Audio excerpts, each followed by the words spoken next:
Salut à tous, j'espère que vous allez bien. On se retrouve aujourd'hui pour une nouvelle vidéo. On va parler du futur de certains joueurs, puisque comme vous le savez, il y a Coman qui avait annoncé lors de la conférence de presse de son arrivée qu'il y allait avoir pas mal de changements dans l'effectif du Barça.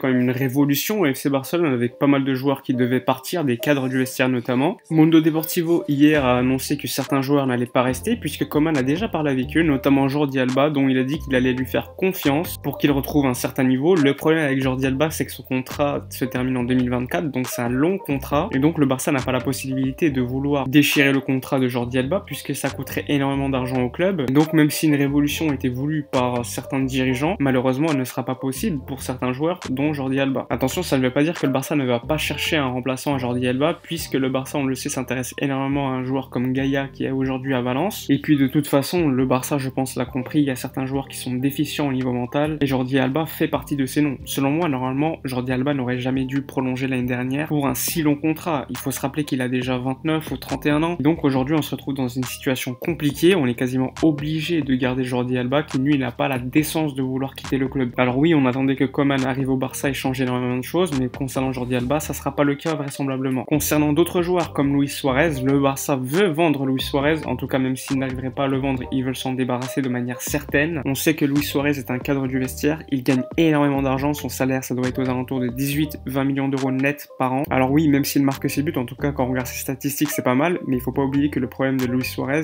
c'est ses buts en Ligue des Champions qui sont déficients à l'extérieur notamment. Il a également énormément décliné au niveau technique, au niveau de la pression. C'est un joueur qui a 33 ans, il est en fin de parcours. Alors si le Barça peut s'en débarrasser et gagner un peu d'argent, je pense que le club devrait le faire. Lui, lors d'une interview, a annoncé qu'il pouvait se mettre de côté si le Barça lui demandait, mais lui, il voulait rester, pourquoi pas même rester sur le banc, mais vu le salaire qu'il gagne, à mon avis, ça serait un mauvais choix pour le club et pour lui. L'idée du Barça, c'est vraiment de vouloir se débarrasser de Luis Suarez pour le remplacer par un autre numéro 9, et l'autre numéro 9 que veut le Barça, c'est Lautaro Martinez, qui lui coûterait quand même pas mal d'argent. Alors pour le moment, les discussions sont en stand-by entre l'Inter de Milan et le Barça, mais le club catalan ne va pas tarder à revenir à la charge pour l'Argentin qui lui veut toujours venir au Barça. Il y a toujours un accord entre lui et le club. Le problème étant vraiment que l'Inter de Milan demande trop d'argent pour le Barça pour l'instant et donc pour le moment le Barça doit d'abord vendre des joueurs avant de pouvoir en acheter. Selon moi, Lautaro Martinez serait un bon choix, mais ça dépendrait de la somme que pourrait payer le Barça. À mon avis, Lautaro Martinez est aux alentours de 40-50 millions d'euros, pas plus. Après, le Barça paierait évidemment un potentiel, mais rien n'est sûr qu'il réussisse au Barça. Faut pas oublier également qu'au Barça, il y a déjà un joueur comme Antoine Griezmann, donc à voir où il se placerait, surtout que Coman a dit qu'il n'allait pas le placer comme ailier,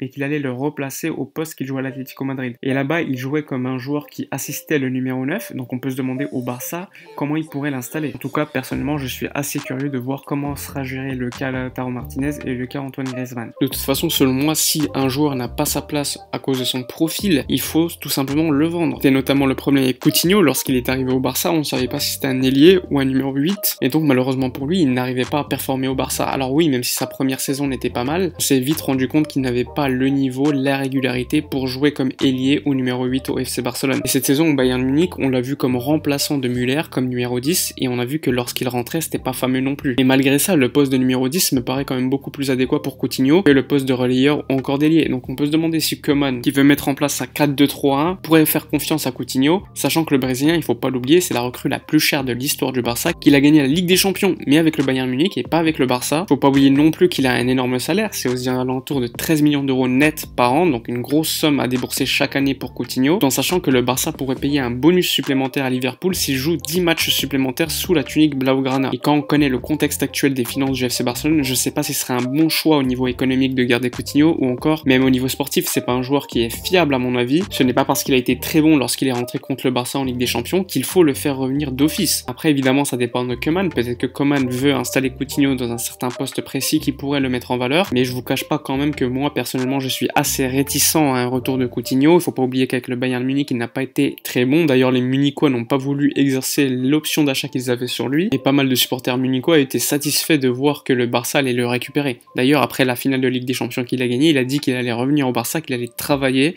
et qu'il fallait avoir une discussion avec Koeman pour voir le futur, s'il fallait finalement qu'il parte ou qu'il reste. Concernant un autre cadre du vestiaire, c'est Gérard Piqué. Le concernant, il n'y a pas énormément de débats, l'ensemble de la la presse catalane dit que Koeman fait confiance en Gérard Piqué, donc il va rester de manière certaine au FC Barcelone. Personnellement, c'est pas un mauvais choix, même si Gérard Piqué sort d'une mauvaise saison à mon avis. On peut pas reconstruire tout un effectif en un été, je le dis déjà depuis quelques semaines. Je pense pas que le joueur à se débarrasser de manière prioritaire soit Gérard Piqué, surtout qu'en défense centrale on a énormément de problèmes. À mon avis, il faudrait lui recruter un joueur qui pourrait ramener de la concurrence et un autre défenseur central gauche cette fois-ci qui pourrait concurrencer Clément Lenglet. Et donc concernant Gérard Piqué, normalement on devrait lui ramener Eric Garcia, donc joueur formé à la Masia qui est aujourd'hui à Manchester City, qui devrait normalement revenir cet été pour aux alentours de 10-15 millions d'euros. En tout cas, c'est la priorité du FC Barcelone aujourd'hui en défense centrale. Et dès lors, Eric Garcia pourrait apprendre énormément de choses auprès de Gérard Piqué, qui je le rappelle a eu un parcours assez similaire à celui d'Eric Garcia, donc partir en Angleterre pour pouvoir revenir à la maison ensuite, et enfin réussir. Après, Eric Garcia a quand même un profil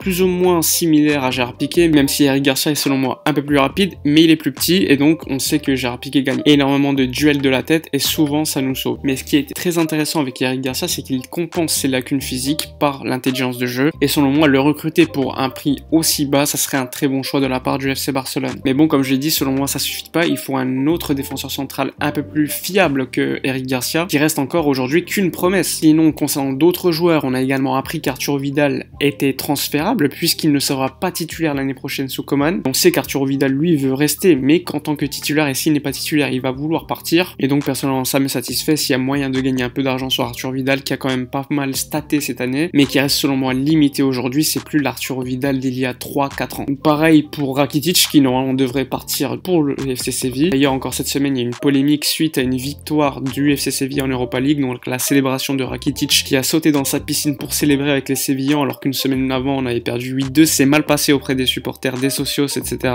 Déjà que depuis quelques années, quelques saisons, on se plaignait de son niveau de jeu, donc si en plus on rajoute l'extra sportif, déjà l'année dernière, il s'était un peu amusé après le match que le Barça a perdu 4-0 contre Liverpool, il était parti à Séville pour faire la fête. Et évidemment, encore une fois, c'était mal passé auprès des supporters qui n'ont pas apprécié son comportement. Après, Rakitic était encore une fois un joueur très apprécié par les supporters de manière générale, en tout cas à Barcelone. Mais croyez-moi que sur Twitter, Rakitic à chaque match, il se fait détruire et à juste titre. Autre joueur dont Koeman ne fait pas confiance de manière certaine, c'est Umtiti. Umtiti qui se blesse énormément chaque année. On sait qu'il s'est sacrifié pour gagner la Coupe du Monde en 2018, qu'il a joué avec un genou qui était en très mauvais état, il a toujours refusé de se faire opérer.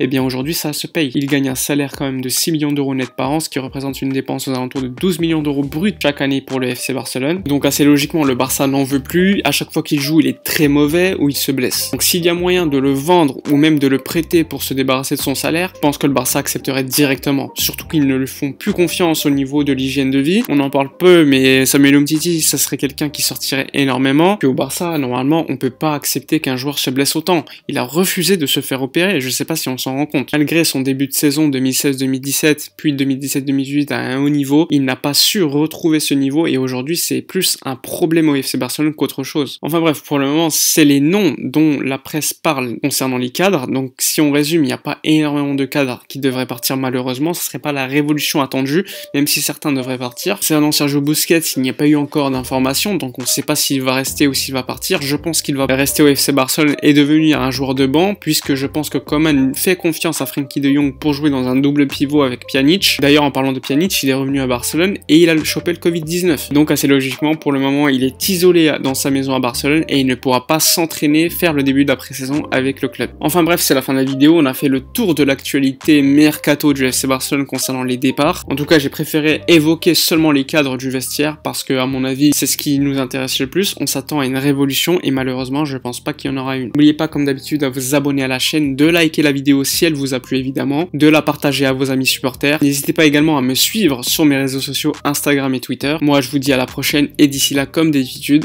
portez-vous bien.